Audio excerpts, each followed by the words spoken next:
In a prison ruled by fear and violence, I found him Jake, tall, dark, powerful, and untouchable, the man everyone feared, and then there was me, Jack, just another face among the forgotten. It all started with a look, one glance across the crowded cafeteria, and everything changed. He caught my eyes, and instead of danger, I felt a pull, something raw, something real. In this place where love is a weakness, we found each other, two men, two worlds.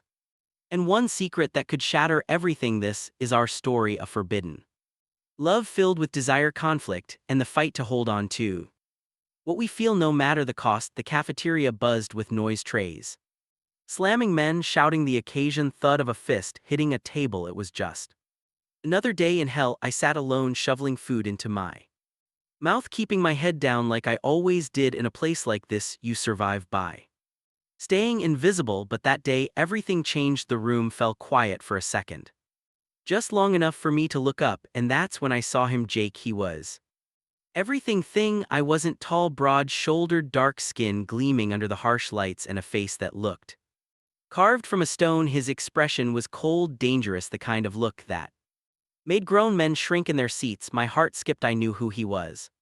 Everyone did. Jake ruled this place without saying a word, just a glare and a clenched fist, and no one dared cross him. But instead of fear, I felt something I couldn't explain: attraction. He walked through the cafeteria like he owned it, and for a moment I thought he wouldn't notice me, but he did. His eyes landed on mine, locking me in place. It was just a second, but it felt like forever. And then how he smirked, a small knowing grin. He gave me a quick wink before continuing on like nothing had happened. I froze, my stomach twisted into knots. Did anyone else see that? I glanced around nervously, but no one was paying attention. I looked back at him. He was sitting at his usual table, surrounded by men who wouldn't dare speak without his permission, and yet I swear he kept sneaking glances at me. That night in my cell, I couldn't stop thinking about him, the way he walked, the way his dark eyes seemed to cut through me. I felt stupid, crazy, even falling for someone like him. In a place like this, I turned in my bunk, trying to shake the thought, when something caught my attention, a sound. I sat up, looking across the narrow walkway outside my cellars, my breath caught in my throat. Jake's cell was right in front of mine, and he was leaning against the bar, his arms crossed over his chest, staring straight at me. A small smirk tugged at the corner of his lips, like he knew exactly what I was thinking. My pulse quickened, and I looked away, pretending I hadn't noticed him. Hey, his voice rumbled low, but loud enough to reach me. I swallowed hard and looked back. What? His smirk deepened. I don't bite unless you're into that. My cheeks burned, and I turned my head to hide the smile I couldn't control, but deep down I knew something had started, something I couldn't stop. That night I lay awake, staring at the ceiling, replaying every second of our silent exchange. I didn't know what tomorrow would bring, but one thing was clear. Jake had noticed me, and I had noticed him. The morning light barely crept through the cracks of the barred window. Prison mornings always felt the same, cold, gray, and suffocating, but today was different. Today I woke up with his face in my mind, Jake, his smirk, his voice, the way his eyes seemed to strip away every layer of fear I wore like armor. I tried to shake it off as I stood in front of the small cracked mirror, splashing water on my face. You're crazy, Jack, I whispered to myself, staring at my reflection. What was I thinking? Men like Jake didn't notice people like me, blonde, pale, barely strong enough to hold my own. He was untouchable, a king in this kingdom of chaos. But when I stepped out of my cell for morning roll call, there he was, leaning casually against the bars of his cell. He watched me with the same expression from last night, curiosity mixed with something deeper. I tried not to look, but it was impossible. His presence was magnetic. I felt my pulse quicken when his lips curled into a half smile. Sleep well, pretty boy, he gasped, his voice a deep rumble that seemed to echo through the concrete hallway. A few of the other inmates turned their heads to look, their brows furrowing in confusion. No one spoke to me here, much less Jake. I opened my mouth to respond, but nothing came out. Instead, I hurried past him, my heart pounding in my chest. The day dragged on: breakfast, chores, time in the yard, all of it felt like a blur. My mind kept drifting back to him. Every time I stole a glance, I found him looking back, watching me. The tension was building, and I couldn't understand why. I knew I shouldn't play this game in prison, staring too long at someone could Get you killed, but I couldn't help myself by the time lunch rolled around. I was exhausted mentally and emotionally. I sat in my usual spot at the edge of the cafeteria alone as always. I picked at the pile of unrecognizable food on my tray when a shadow fell over me. I looked up. It was Jake, and the room seemed to quiet around us as he stood there holding his tray in one hand, his dark eyes fixed on me. Mind if I sit? He asked casually, as if this was normal. I froze. I could feel every eye in the cafeteria burning into me saying no wasn't an option. Sure, I stammered. He sat down across from me, the bench groaning under his weight. I tried to eat, but my hands were trembling. He didn't say a word at first. He just ate slow and deliberate. While I struggled to keep my composure, finally, he set his fork down and leaned forward, his elbows on the table. You're different, he said, his voice low but steady. What? I blinked, unsure if I heard him right. You don't look at me the way they do. You're not scared of me. I swallowed hard. Should I be? A dark chuckle rumbled in his chest. Most are. But you? He tilted his head slightly, his eyes narrowing as if he were trying to figure me out. You're not like the rest of them. I didn't know how to respond. My pulse was racing, my palms were sweaty. Before I could say anything, one of Jake's crew walked up to the table. Jake, we've got a problem, the man muttered, throwing a glance my way. Jake didn't look away from me. Handle it. The guy hesitated, clearly uncomfortable, but I said handle it. Jake's tone was sharp command. Standing. The man nodded quickly and disappeared into the crowd. I stared at him, confused. Why are you talking to me? I asked quietly, unable to hold back the question any longer. Jake smiled faintly. Because I want to. His answer left me more confused than before, but deep down I didn't care. Something about him pulled me in. Even though I knew better, I wanted more of his attention. More of those piercing glances that made my heart race. That night, as the guards locked us in for the evening, I couldn't help but look across the walkway. Jake was standing at his cellars. Again, his gaze fixed on me. I felt like we were alone. Even Thaug H100 men were locked up around us. You're staring again, he said softly. You're the one watching me. I shot back before I could stop myself. Jake's grin widened, his teeth gleaming in the dim light. Good night, pretty boy. I turned away, but I couldn't wipe the smile off my face. For the first time in a long time, I didn't feel alone. I didn't know what this was between us or where it was heading, but one thing was certain: Jake wasn't going anywhere, and neither was I. The days started blending together, but one thing kept me grounded. Him, Jake. Every glance, every smirk, every time his deep voice called me pretty boy felt like fire spreading through my veins. It was reckless, dangerous, yet I couldn't stop. Neither could he. It started small, a nod across the yard, quick word during lineup, a lingering stare through the bars at night. Every interaction felt like we were pushing against something invisible, something fragile that could break at any moment. And yet I wanted to push further. One afternoon, we were both sent to clean the communal bathroom. The guards didn't care. It was empty, filthy, and stinking of sweat. I scrubbed at the rusted sinks, trying to ignore the fact that Jake was just a few feet away, his powerful figure moving with an ease I couldn't match. Not used to hard work, are you? He teased, his voice echoing in the empty space. I glanced up, my shirt clinging to my back from the heat. Some of us weren't born to intimidate the whole prison. Jake chuckled, a deep rumble that made my stomach flip. He leaned his mop against the wall and stepped closer, too close. I could smell his skin, the faint mix of sweat and soap that somehow made my pulse quicken. You think I scare you? He asked softly, his dark eyes locking onto mine. No, I lied. My voice came out shaky, my heart pounding so hard I was sure he could hear it. Good, he said, a grin spread across his lips, sharp and knowing. Because you don't scare me either. My breath caught in my throat as he reached out, his fingers grazing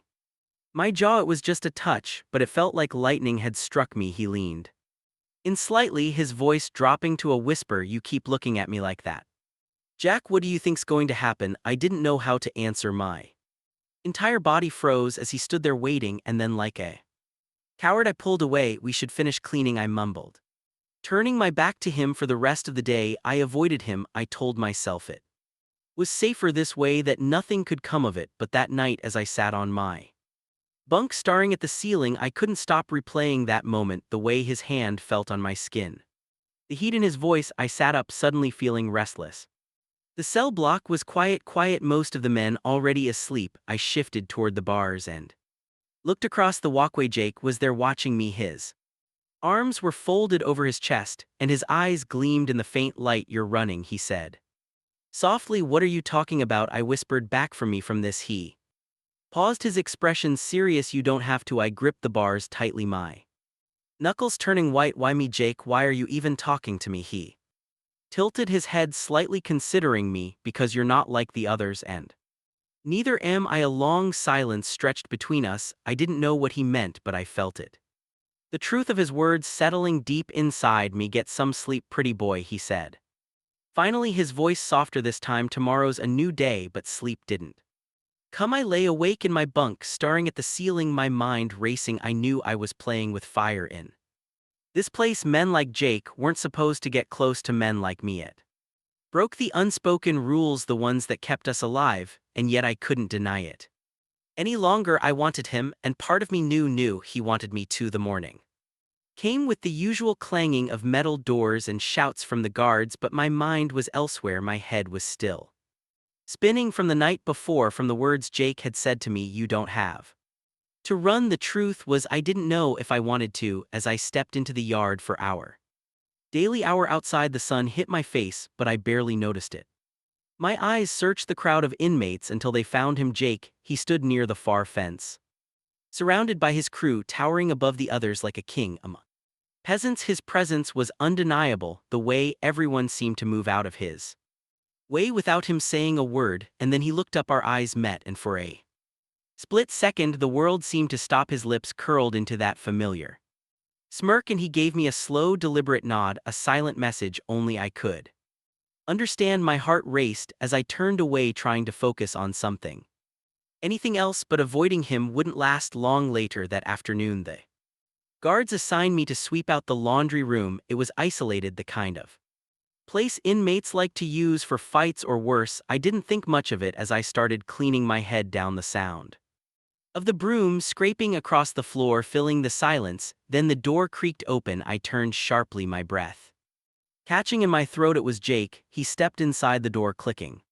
shut behind him, and for a moment I felt trapped. The room felt smaller with him in it, his massive frame filling the space. He leaned back against the door, his dark eyes watching me, silent and unreadable. "What are you doing here?" I asked, trying to keep my voice steady. He didn't answer right away. Instead, he stepped closer, his boots heavy against the tile. I gripped the broom like it could protect me, but he just laughed softly. "You don't need that," he said, nodding at the broom. "I'm not here to hurt you." "Then what do you want?" Jake stopped a foot away, towering over me. I felt my pulse in my throat, my skin burning under his gaze. "You already know what I want." I swallowed hard, my hands trembling. "Jake, we can't." "Why not?" he interrupted, his voice low and steady. "You think I care what they'll say?" "I don't answer to anyone." The air between us was electric, charged with something I couldn't explain. He reached out his rough hand, gently brushing against my jaw, tilting my face up so I had no choice but to look at him. His touch was firm yet careful, like he was afraid of breaking me. "You're not afraid of me, are you?" he whispered. "No," I replied honestly. My voice was barely audible, but he heard me good. And then it happened. He leaned down, his lips brushing against mine, testing me, waiting for me to pull away, but I didn't. I couldn't. Instead, I melted into him, my hands releasing the broom and gripping his shirt as if he were the only thing holding me up. The kiss deepened, his arms wrapping around me, pulling me against him. I could feel the strength in his body, the warmth of his skin through the fabric. It was overwhelming, raw, desperate, and unlike anything I'd ever felt before. When we finally pulled apart, I was breathless, my heart racing. He looked down at me, his expression softening in a way I didn't think possible. "I meant what I said, Jack," he murmured. "I don't care what anyone thinks. You're mine now." I stared up at him, the weight of his words sinking in this place, this brutal, unforgiving prison he was claiming me as his. It should have terrified me, but instead I felt safe for the first time in years. The door creaked again, and we broke apart just in time. A guard poked his head in, his eyes narrowing suspiciously. "You two get back to your cells now." Jake shot the guard a glare that could have stopped anyone in their tracks, but he grabbed my arm gently and led me out. As we walked back through the narrow hallway, his hand brushed against mine, just enough to send a shiver Through me that night I lay in my bunk staring at the ceiling, a smile playing. On my lips Jake had crossed a line, and so had I. There was no going back now. Whatever this was between, it was real, and I didn't care about the consequences. The days after that kiss felt like a dangerous game. Every glance, every accidental touch, every word whispered through the bars of our cells carried a weight only we could feel. It was a secret, one we both knew could ruin everything, but neither of us stopped. We couldn't. In the yard, Jake's reputation made it easy to hide. No one dared question him, and I stayed close to the edges, out of sight, but I noticed how he always knew where I was, his sharp eyes tracking me like a shadow. It made me feel seen, wanted in a place where I thought I had disappeared. One evening, when the cell block was quieter than usual, I heard a faint tap on the bars. I looked up. Jake was there, leaning against his cell door across from mine, his dark eyes catching the weak light. "Jack," he murmured. His voice was so low I barely heard it. What I whispered back, stepping closer. "Come here." I frowned, confused. "I can't, trust me." I hesitated but stepped up to the edge of my cell, my fingers curling around the cold metal bars. Jake did the same, his hands gripping the bars opposite mine. Our faces were close, only a narrow walkway separating us. "This place doesn't get to decide who we are," he said softly, his gaze fixed on mine. "You hear me?" I swallowed hard, my throat tight. "It doesn't feel that way, it's just noise." He paused, his expression softening. "When I look at you, it all stops."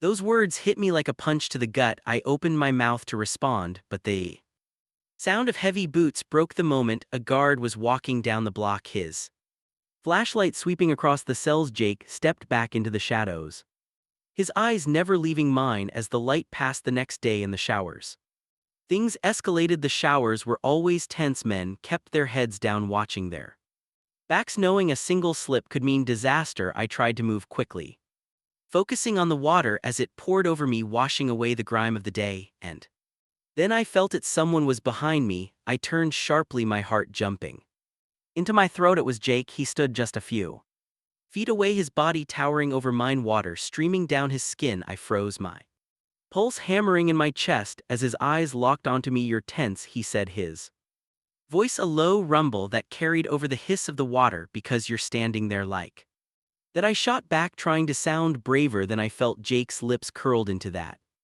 familiar smirk. He stepped closer slowly until I could see every detail of him.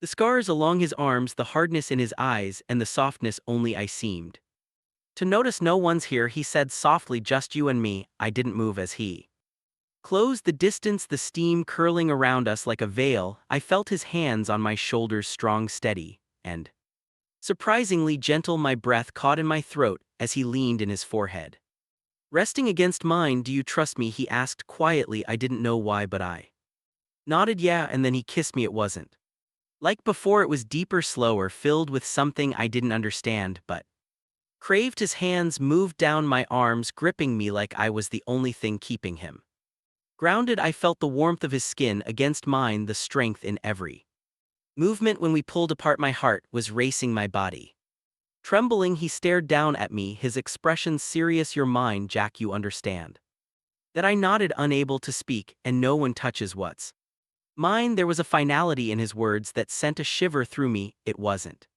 just a statement, it was a promise. The sound of distant voices broke the moment, and Jake stepped back, giving me one last look before turning and walking away. I leaned against the cold tile, trying to catch my breath, my body still buzzing with adrenaline. I knew this was dangerous. I knew what we were risking. But as I watched him disappear through the steam, I realized something. It was already too late to turn back. The whispers started the next day. It wasn't loud or obvious, but I could feel it, the eyes lingering on me longer than usual, the hushed conversations that stopped when I walked past. Something was shifting, and it made my skin crawl. Jake noticed it too. As we stood in the yard later that afternoon, his crew surrounding him, he shot me a look. It was sharp, deliberate, a silent warning. When we were alone, leaning against the wall of the yard, he finally spoke. "They're talking about us." I froze, the weight of his words sinking in. "What do you mean us?" Jake stepped closer, his voice low but firm. "You know what I mean. This place doesn't like secrets, Jack." "Then what do we do?" I asked, trying to keep the panic out of my voice. He looked at me, his dark eyes softer. "Now we Stick together no matter what. That night I lay in my bunk staring at the cracked ceiling. My mind raced, a mix of fear and hope twisting inside me. I knew the risks, but I also knew one thing for certain: I wasn't alone anymore. The tension in the prison was thick enough to choke on. Wherever I went I could feel the stares, the unspoken threats. It wasn't just whispers anymore. The other inmates were watching us, me and Jake, waiting for something to happen. In the yard, Jake's crew started closing ranks. They didn't say much, but their presence spoke volumes. Everyone knew he was the king here, but now they were wondering what his connection to me meant. One afternoon, as I sat quietly in the corner of the yard, someone approached me, a guy I didn't know, tall, wiry, with a mean glint in his eyes. "You think you're special, huh?" he spat, standing over me. I froze. My heart raced as I looked up, but before I could answer, a shadow loomed behind him. It was Jake. The guy stiffened, his expression shifting to fear as Jake's voice cut through the tension. "Is there a problem here?" The man backed off without a word, disappearing into the crowd. Jake didn't look at me right away. He just stood there, towering, his fists clenching and unclenching. "Come on," he said finally, his voice calm but firm. He led me back inside, keeping close. In the safety of the cell block hallway, he turned to me. "They're testing you," he said. "Testing us?" I swallowed hard, trying to steady my voice. "What happens if we fail?" Jake's jaw tightened. "We don't fail." For the first time, I felt the weight of what being with him really meant. Loving Jake wasn't just about stolen glances and quiet moments. It was about survival. And something told me things were only going to get worse. The storm hit without warning. It happened in the yard. A group of men, ones I'd seen watching us, moved toward Jake like wolves circling their prey. I was too far to stop it. "Jake," I shouted, but it was too late. Fists flew, bodies collided, and the air filled with shouts and the sickening sound of punches landing. Jake fought like a man possessed, holding his ground against impossible odds, but there were too many. I ran toward the chaos, desperate to reach him. A guard's whistle blew, but it was already out of control when I finally saw him through the crowd. Blood ran down his face, and his dark eyes locked onto mine. "Stay back," he shouted, but I couldn't. Not anymore. The guards dragged me away as I screamed his name. Jake lay on the ground, unmoving, blood pooling beneath him. The king had fallen. In that moment, something inside me shattered. I wasn't the same anymore. I would never be the same. As they locked me back in my cell, I gripped the bars, my voice cold, my heart hardened. "They'll pay for this," I whispered, and I meant every word. Hey, did you enjoy this story? Leave your rating from 1 to 10 in the comments, and let me know what you think. If this story touched you, share your thoughts with me. Let's do something fun. Drop your name in the comments, and if someone likes it, may they're interested in you. Let's turn the comment section into a place filled with love, connection, and pride. Let's spread gay love across the world together. And don't forget to like the video, subscribe to the channel, and hit the notification bell for more amazing stories.